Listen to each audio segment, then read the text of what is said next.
Jeff, when you hear this, I mean, do you know anything about the way that the United States government, the Biden administration, the incoming Trump administration are officially or unofficially liaising with the DPP? I mean, there is a representative office, right, of Taiwan in Washington, a de facto embassy, even not although not the jure. I was there once, a beautiful building because it used to be the Chinese, the Chinese embassy, right?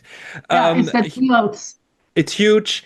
But how do you think behind the scenes the liaising is happening at the moment? Well, they don't need the building in Washington for liaising. They have plenty of ways to liaise. And this is a relationship of the deep state. That is the intelligence security services, the Pentagon, the military, the national security agencies, the NSC and the White House. This is strategic from the U.S. point of view. I can only say to the Taiwanese friends, again, remember the adage of Henry Kissinger, to be an enemy of the United States is dangerous, to be a friend is fatal. And what Kissinger meant is you get too close to the U.S. and all its glib promises and you get destroyed. And the United States has done this repeatedly. Just cozy up to us, we've got your back. And the country ends up destroyed. And so please, Taiwanese friends, look at a map, look at the breadth of the Pacific, understand what the U.S. government has been doing. It's not even about Taiwan. The U.S. policy is about China. When China became as successful as it has been, which in my view is a great tribute to the people of China and a great benefit for the world, by the way, because it is wonderful when a great civilization of 1.4 billion people achieves economic success and advancement of technology and is able to benefit and share that with the rest of the world through international trade and finance and investment. This is a good thing, not a bad thing. But in the U.S. point of view, where there are winners and losers rather than people who benefit from a higher living standard, but everything is viewed as us versus them, China's rise became a, quote, bad thing. Now, it's important to understand, in this context, Taiwan is a piece of this puzzle. Taiwan is not a primary objective of the United States. The objective of the United States is beat China, be number one, keep China down. And Taiwan has its role in all of that.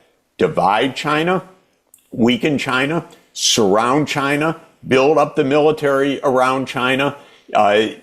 Again, from a military point of view, control Taiwan to limit China's freedom of navigation, its access to the Western Pacific, or its freedom of navigation for its essential sea lanes in the South China Sea, and so forth.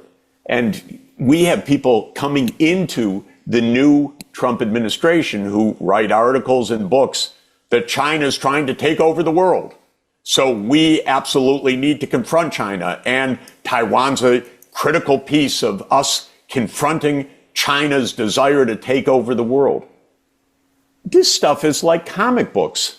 Yeah, it's like a Hollywood script. China's trying to take over the world. By the way, the motivation is China's 20% of the world economy. And now Asia is 50%. Well, if China's 20% and we leave it alone, it will control the whole 50%. And then by controlling the whole 50%, it will control 100%.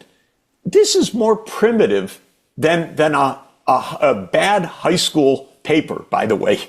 But this is senior officials of the U.S. government. This is what's called strategic planning, jumping from one absurd proposition to an extrapolation, to an extrapolation, to an extrapolation, until you have a war. And then I would actually ask people to look at a map and read something about the war games. How's a war going to be Is it going to work for Taiwan? No, not exactly. It's going to destroy Taiwan. 偷偷告诉大家，我最近发现了新法宝 Royal Face 逆时奇迹系列，它有活肤露、全效精华，还有精华霜。尤其我皮肤比较偏干，所以我非常的注重保湿。保湿做得好，肌肤自然烹润。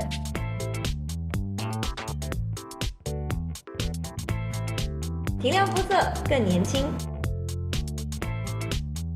抚平皱纹超有感，而且气色变好。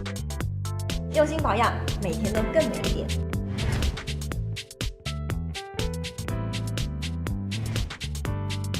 美吧。